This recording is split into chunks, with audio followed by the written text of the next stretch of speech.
Selamat malam Pak Rodi dan teman-teman semua yang menonton video ini. Sebelumnya perkenalkan nama saya Halil Kristiawan dari Program Studi Teknik Industri 2019 Universitas Pelita Harapan. Pada kesempatan kali ini saya akan mempresentasikan mengenai types of plans atau jenis-jenis atau tipe-tipe rencana yang digunakan oleh perusahaan.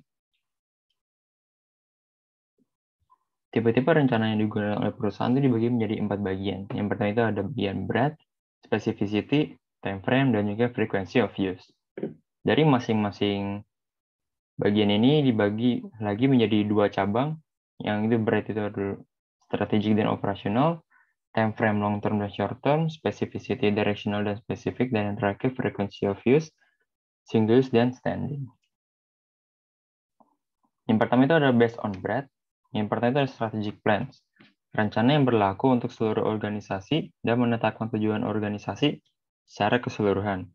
Biasanya berfokus pada visi dan misi perusahaan, yaitu sebagai contoh perusahaan PT Hero Supermarket, Head of Marketing Hero Supermarket yang bernama Adinda Pruhuman menerangkan bahwa sebagian salah satu perusahaan dari retail modern pertama di Indonesia, pihak berusaha memberikan yang terbaik bagi para konsumen. Terlebih di tengah situasi pandemi COVID-19 ini yang membuat sebagian besar masyarakat memiliki kualitas pangan yang terbaik. Dengan memberikan diskon 50% melalui program Iconic Fresh, yang dimana menjadi fasilitas one-stop shopping untuk semua pecinta makanan dengan layanan terbaik dengan merasakan pengalaman yang aman, sehat, dan menyenangkan saat berbelanja.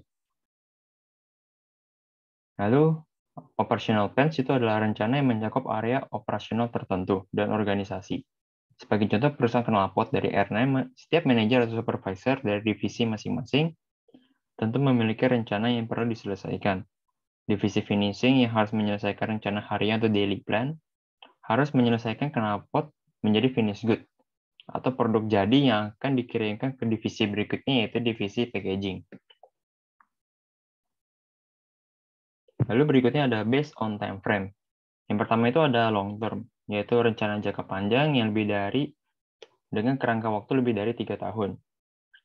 Melalui rencana yang dibuat oleh manajer PT Hero Supermarket, mengatakan bahwa penutupan seluruh gerai Giant, IKEA Indonesia akan melakukan ekspansi dengan membuka cabang-cabang baru di kota-kota besar yang tentunya tidak akan jadi dalam waktu cepat, yang dimana paling tidak jadi dalam beberapa tahun ke depan, yang disebut sebagai rencana jangka panjang.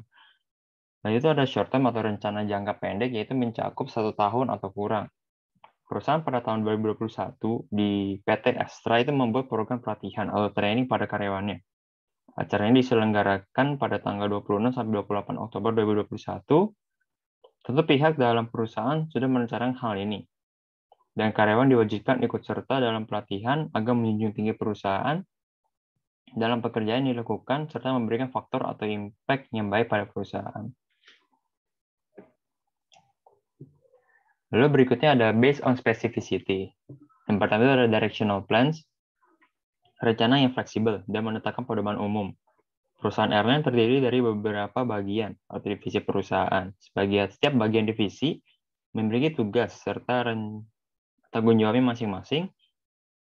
Lalu pola yang diatur oleh manajer atau supervisor pada karyawan tentu ada memakainya atau tidak. Tugas yang diberikan dan dapat diselesaikan dengan cara apapun. Atau rencana harian yang harus diselesaikan dengan hari itu juga harus selesai, entah dengan apapun pola yang dilakukan. Lalu ada specific plans, yang dimana rencana yang didefinisikan dengan jelas. Perusahaan memiliki perencanaan yang spesifik untuk setiap bagian perusahaan. Misalnya seperti perusahaan airline, dalam memproduksi knalpot perlu adanya rencana yang spesifik. Spesifik dalam hal jumlah, jenis yang dibuat, varian aksesoris, dan masih banyak lainnya. Pembuatan knalpot tentunya terdapat hal-hal yang perlu diperhatikan, yaitu berapa banyak pipa, panjang pipa, ada muffler yang dibutuhkan agar pas sehingga tidak terlalu lebih dan tidak terlalu kurang. Lalu yang terakhir ada based on frequency of use. Yang pertama itu ada single use plan, yang dimana rencana satu kali yang dirancang khusus untuk memenuhi kebutuhan situasi yang unik. Managing Director Grab Indonesia, Neneng Gunadi, menambahkan bahwa Terdapat program dari Grab Indonesia yaitu bernama GrabCare, yang dimana perusahaan menempatkan berbagai inisiasi untuk menolak virus corona. Program tersebut memberikan bantuan finansial bagi mitra pengemudi yang positif COVID-19, mengumpulkan serta menggalang dana untuk 1 juta masker lewat PMI yang akan dibagikan kepada orang-orang yang membutuhkan. Lalu standing plans, itu rencana berkelanjutan yang memberikan panduan untuk kegiatan yang dilakukan berulang kali. Biasanya itu mencakup dari kebijakan, aturan, dan juga prosedur. Biasanya yang dilakukan oleh perusahaan adalah prosedur dan peraturan. Sebagai contoh, sebagai perusahaan airline Exos, yaitu memberikan prosedur secara terus-menerus kepada karyawannya. Setiap bagian divisi menggunakan mesin seperti bending, welding, harus terdapat SOP-nya. Prosedur tersebut berupa sarung tangan yang wajib digunakan karena untuk keamanan serta keselamatan kerja dalam menjalankan aktivitas kerja di sebuah industri. Lalu berikut ini ada pernyataan yang in uncertain environment, manager should develop plans that are specific but flexible. Yaitu sebuah manajer yang harus merencanakan suatu rencana yaitu sebagai hal yang spesifik di berbagai lingkungan. Saya ambil contoh dari perusahaan PT Hero Supermarket, yaitu menyiapkan ekspansi di tahun 2002 ini. Emiten yang bergerak di sektor retail ini bahkan menambah gerai sebagai strategi keberlanjutan usaha. Head of Corporate and Consumer Affairs Hero Supermarket yang bernama Diki Risbianto mengungkapkan bahwa Hero Group akan menambah gerai sebagai bagian dari optimalisasi investasi dan belanja modal di tahun 2022. Ekspansi tersebut secara khusus dibuat untuk penambahan sektor industri yang berguna untuk perusahaan Hero. Ekspansi tidak hanya pada gerai Hero saja, akan tetapi seluruh perusahaan dalam PT tersebut, yaitu IKEA dan juga Guardian. Semenjak penutupan gerai Giant, maka diperlukan peningkatan penjualan. Dengan adanya ekspansi gerai tersebut, tidak hanya itu saja, promo-promo yang diadakan oleh perusahaan tidak nanggung, karena bekerja sama dengan beberapa perusahaan lain seperti OVO, GoPay, Bank Permata, dan juga masih banyak lainnya, yang dimana untuk mendorong penjualan yang ada. Rencana tersebut tentunya sangat spesifik, akan tetapi bisa berubah juga, yang disebut sebagai specific but flexible. Lalu berikutnya itu ada managers need to recognize that planning is an ongoing process. Di tahun 2014, PT Hero Group ini menghadirkan gerai kebutuhan rumah tangga yang unik dan juga spesial, yaitu meyakini pertumbuhan demografi di perkotaan yang semakin berkembang ke arah hunian vertikal, yang dibarengi dengan peningkatan penghasilan per kapita yang konsisten. Hero Group merealisasikan rencana kehadiran gerai furniture berkelas global yang bernama IKEA. Kehadiran IKEA ini dengan jenis produk yang berbeda dengan gerai Hero Group selama ini, yaitu menegaskan semangat kepeloporan dan menjadi pelengkap atas keberadaan dari gerai yang ada sebelumnya.